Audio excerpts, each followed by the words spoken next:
This is what basketball looked like a century ago. And here's what it looks like now.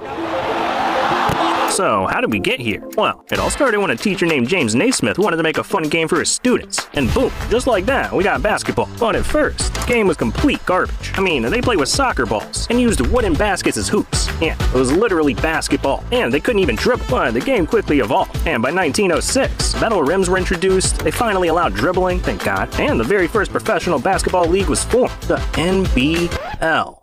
But 12 years later, another league was created, called the BAA, creating teams like the Celtics, the Lakers, the Knicks, and the Warriors. And by 1949, basketball was getting so popular that the BAA and the NBL were like, let's do it. So they merged, creating the NBA. But despite being the #1 basketball league in the world, most players in the NBA still had day jobs, like Norman Glick, who worked as a plumber. I'm not kidding. But in 1956, one of the greatest players of all time made his NBA debut, Celtics legend Bill Russell. I mean, he was so good that he won a championship in his first season, and 10 more throughout his career. Yeah, 11 championships. The Celtics dominated the league for 13 years straight. But in 1959, Bill's biggest rival joined the league, Wilt Chamberlain, a man who could bench 500 pounds, sleep with 20,000 women, and score 100 points in a single game, a record he still holds to this day.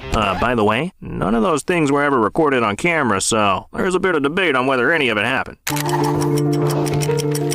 The next 20 years were a dark era for the NBA. In fact, it was almost the death of it. In 1967, a rival league was formed, called the ABA, creating teams like the Spurs, Nuggets, Nets, and Pacers. 2 different leagues, with over 200 players, completely splitting the basketball fan base. Not only that, but 70% of NBA players were addicted to drugs, which was a big no-no. And by 1978, the NBA was down so bad, even most of the finals weren't aired on TV. Nobody cared about the NBA. But right before officially going bankrupt, the league was saved by 2 unlikely stars.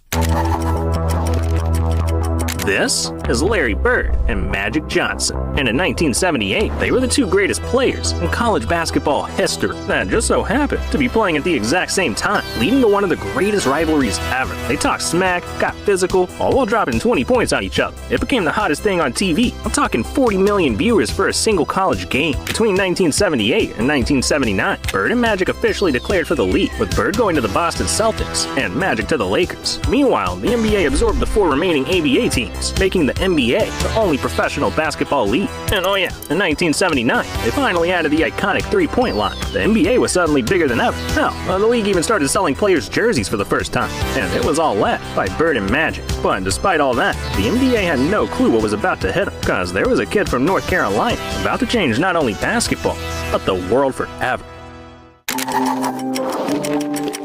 In 1982, a 19-year-old college player was averaging 13 points and 4 rebounds. Nothing special, but it was enough to help bring his team